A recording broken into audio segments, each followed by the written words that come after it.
Good afternoon, ladies and gentlemen. Shalom. I'm David Mencer, Israeli government spokesman. It's Tuesday, the 2nd of July, day 270 of the October 7th war.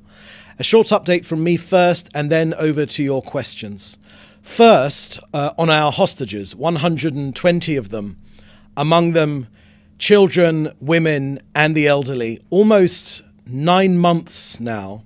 Yesterday, I reminded you about Shiri Bibas, aged 32, the mother of Ariel and Kfir Bibas, children, child hostages. Today, I want to remind you that their father, Yarden Bibas, aged 34, is also a hostage.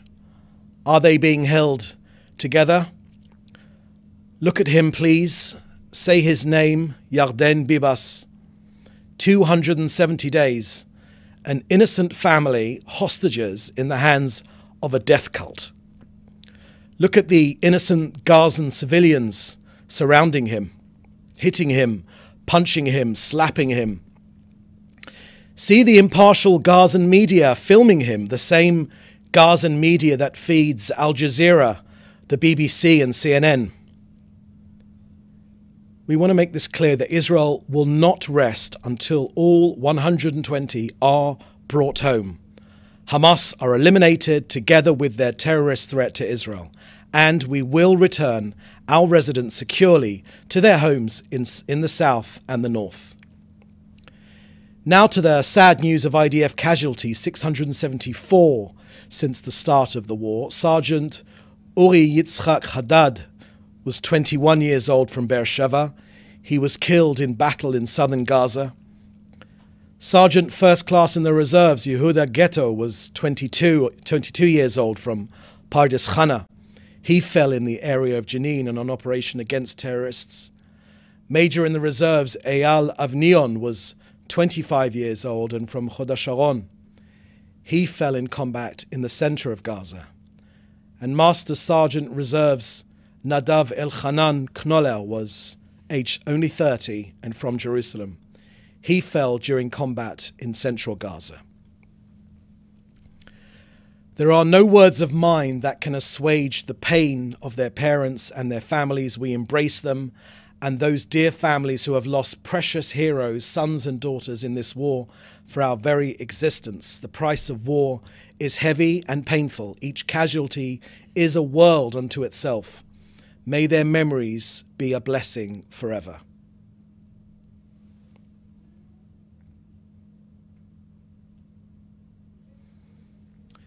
Next to Gaza, IDF operations against terrorists in Shajaya, in Rafah, and in central Gaza are ongoing.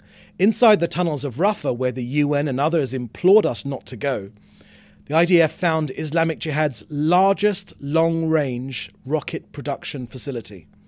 It was in the Tel al-Sultan area in Rafah. Islamic Jihad manufactured hundreds of rockets at this site over the past few years. It is no more. It is being destroyed by the IDF. Elsewhere in Gaza, Israel's Air Force and ground troops are eliminating the Hamas and Islamic Jihad army. Dozens of terror sites above ground, below ground are being dismantled.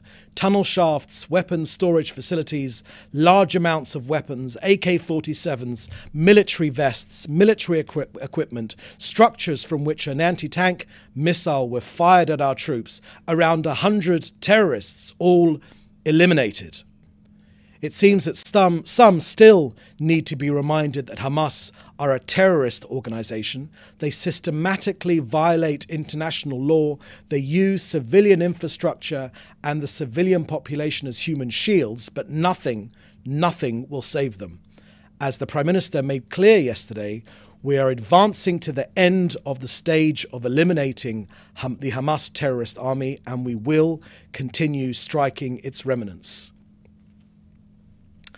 Now an update from COGAT and their work coordinating aid into Gaza over the last 24 hours. 303 trucks of aid trucks went in, 264 via Kerem Shalom, 39 via the Erez crossing, and in terms of aid collection, only 186 aid trucks were collected by the hapless United Nations aid agencies and other private sector contractors. The contents of over 1,200 aid trucks is waiting, just languishing in the sun, to be collected from the Gazan side of Kerem Shalom. The contents of 5,125 pallets are also waiting to be picked up from the famed Jalot's port on the Gazan side. Since the beginning of this war, over 38,212 trucks, to be precise, have been delivering 716 105 tons of humanitarian aid. They've all entered Gaza.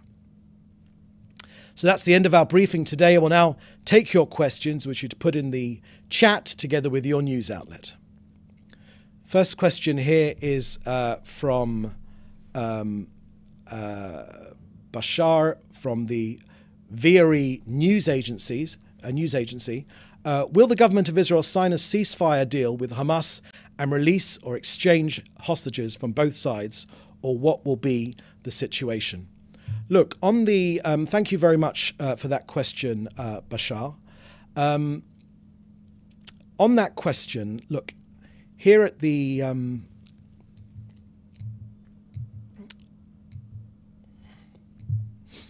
so regarding our sacred mission of freeing our hostages, there is no change in Israel's position on the release outline that President Biden has welcomed. Today, I think almost everyone knows this simple truth. It is Hamas, and Hamas alone, that is the only obstacle to the release of our hostages. With the combination of diplomatic and military pressure, the latter first and foremost, we will return them all 120 hostages, the living and the deceased. Hamas is the one preventing a hostage release deal and continues to unreasonably demand that the IDF exit the Gaza Strip and end the war in a way that leaves the Hamas reign of terror intact, which will simply enable it to repeatedly commit atrocities such as the October 7th massacre. We know that Hamas are akin to Nazis. They will not stop until they are able to commit October the 7th again, but we are here to stop them. We've made our views on this abundantly clear. Thank you. There was another question at the top there from Mike. If you can share with me your news outlet, then I'll be happy to take your question. In the meantime, question from Joel Pollack. The Secretary of State Antony Blinken says Israel has effectively lost sovereignty in northern Israel.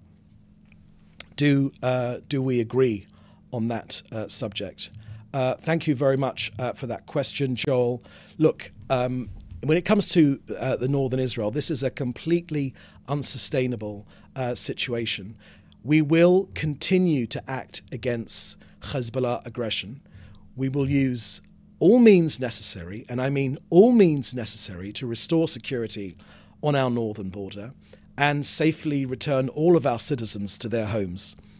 We want to make this clear that the state of Lebanon and the Hezbollah terrorist organization, which we know is operating under the guidance of Iran, this is Iran on our border, we know that fact all too well, they both bear responsibility for the deterioration of the security situation in the north, in violation of UN Security Council resolutions 1559 and 1701. One way or another, either through diplomacy or through military means, our armed forces are ready. We've made that clear. We've made no secret of that fact. Our armed forces are preparing and they are ready for all types of warfare, for mountainous warfare, for air warfare, for dealing with the tunnel threat from Hezbollah. For every single scenario, we will defend this country. Our north and the north of Israel, Israel's sovereign territory, will be allowed to be, it is Israel, and our residents will be allowed to return home. Of that, no one should be in any doubt. Thank you. Question from Jim Williams of Zenga. The question is, two of Israel's principal allies, France and the UK, are amidst elections that appear to be shifting their country's foreign policy philosophies. Is the Prime Minister worried that these changes are occurring at an inopportune time for the Jewish state, considering the war with Gaza and the aggression of Iranian proxies? Thank you very much for that question, Jim. So, of course, as is the norms amongst international relations, amongst democracies, elections are the sovereign affair of the country in question.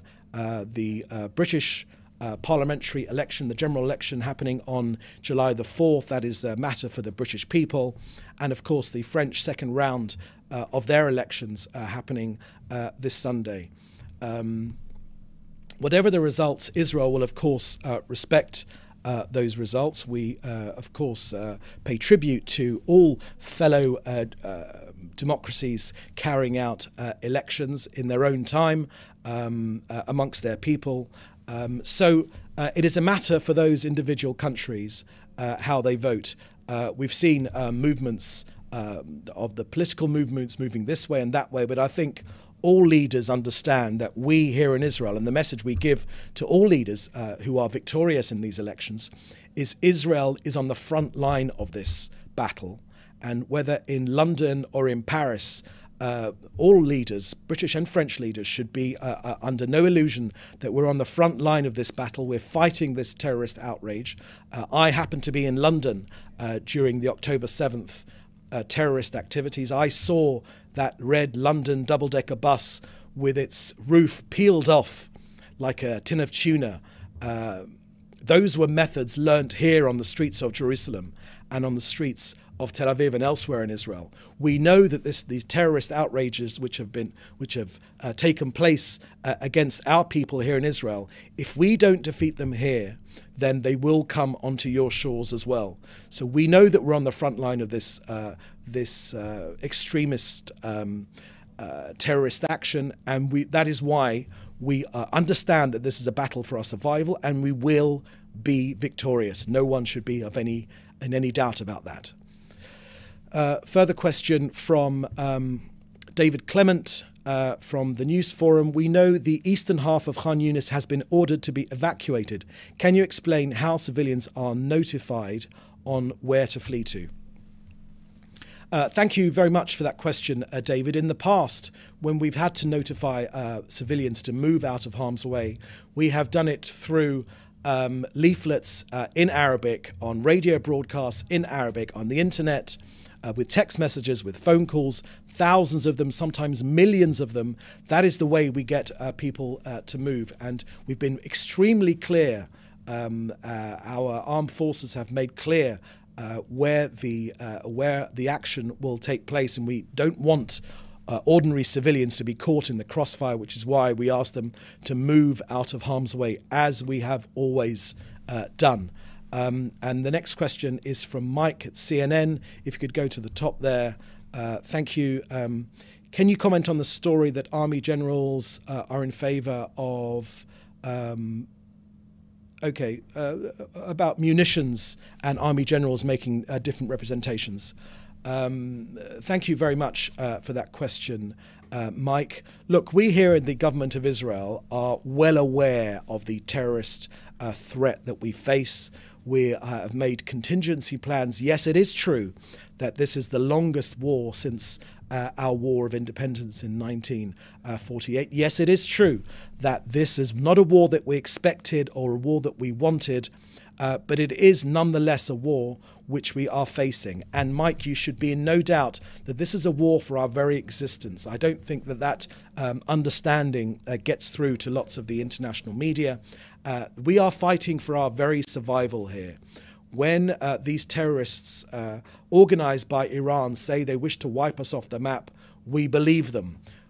When Jew haters tell us that they want to kill Jews, history has taught us to take them seriously. We do take them seriously. We are ready, Mike, we are equipped, and we will do whatever is necessary to face down these terrorists in the north, in the south, and any one of the other 7 fronts of which we're fighting with this war. We know that Iran is behind this terrorism. We know that these are effectively Iranian troops on our northern border, which is why we will see down these terrorists and we will be victorious. Okay, that looks like the last question. So thank you very much for joining us. In the meantime, please do stay safe. Thank you for joining us again, and we look forward to seeing you tomorrow at the same time. Thank you very much.